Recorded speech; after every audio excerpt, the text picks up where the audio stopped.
When we look at students today that are in our classrooms, there's a lot more things, I think, that go into their lives than maybe went into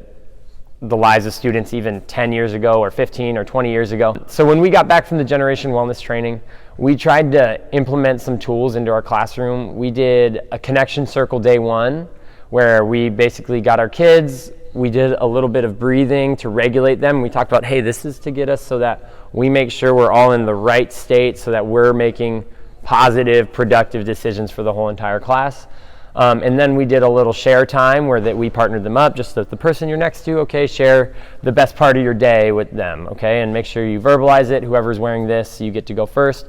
And we told them that when we make more connections within the classroom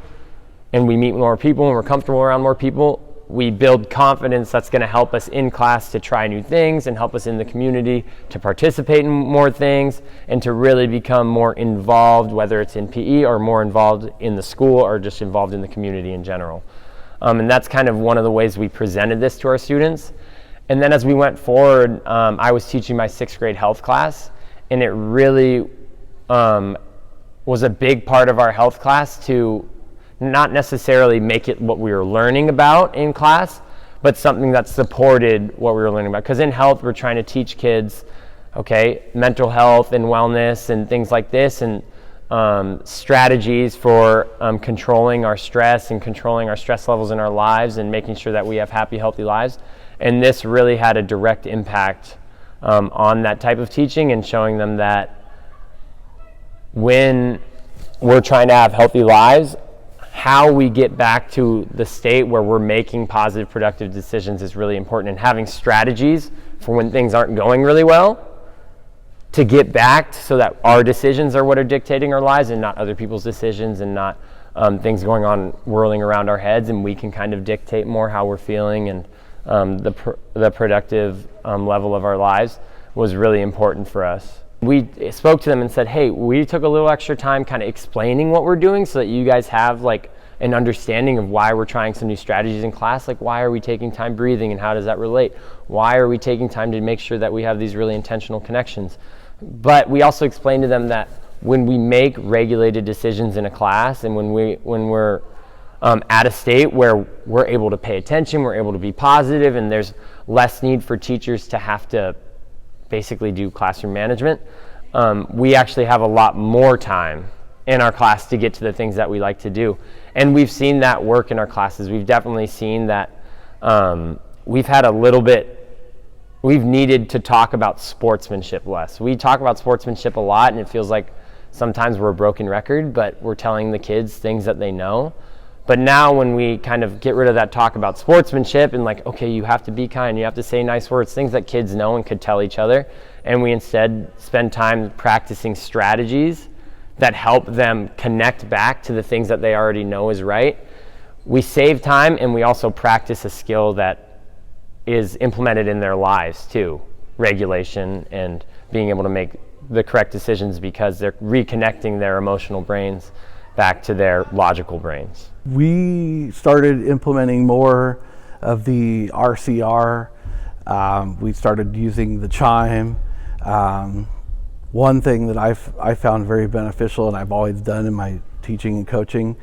is just teaching kids how to breathe and how to relax. And I think the triangle breathing or the square breathing is a great exercise to get kids connected and ready to learn and perform. It was a great experience for me and my colleagues because being a coach and a teacher, this being in a sports environment, you're always looking for ways to make connections with kids, make them feel comfortable and confident and perform at their highest levels. When I'm talking about my personal why, that wellness is so important to be taught and really practiced in schools, is because it can take a million decisions and a million habits to build a happy, healthy life, and it can take one or two really stressful or really traumatic experiences and really poor decisions based from those traumatic experiences to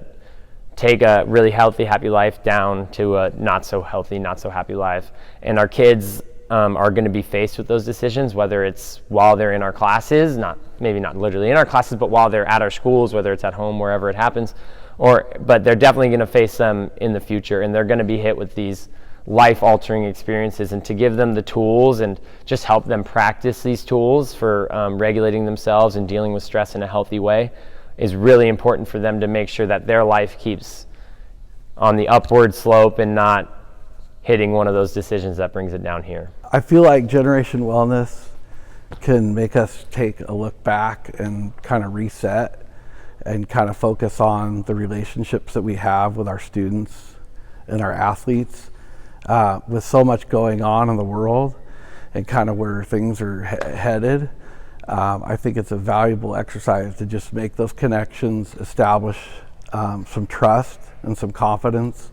and some comfort level,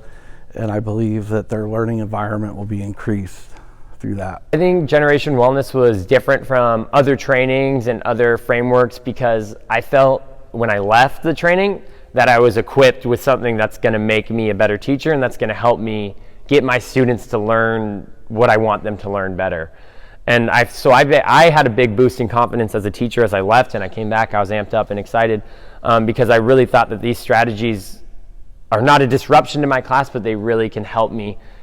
meet my goals, whether that I'm talking about TPEP or just my goals personally as a teacher, to make sure I have regulated classrooms full of students that are ready and excited to learn and they feel safe in my classroom. I believe to be an effective leader and teacher and coach, I'm always looking for new tools to make connections with kids, parents, and the entire learning community, especially colleagues. So I jumped at the chance to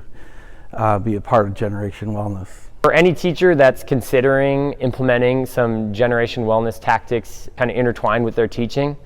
I think the big reason that it fits really well into any subject, I know I'm a PE and health teacher, but I could see it if I were to move into a math classroom next year, who knows? I would choose to implement it because if I'm really passionate about a subject like I am about PE and health, and I know math teachers a lot of times are about math and science teachers about science,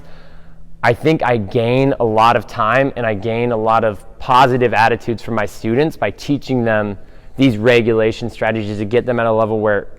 they're able to learn, they're able to be more interested. Because a lot of times when kids are bored in class, it's because they're upset about something in class. And so if we can get them to calm themselves down and learn how to do that and get back to not just a regulated state, but a little bit less of an angry state and a little bit less of an anxious state and a little bit less of a upset with their friend, something that happened earlier in the day state. I think they're more open to the things we're trying to sell as teachers and the things that we really care about in our curriculum.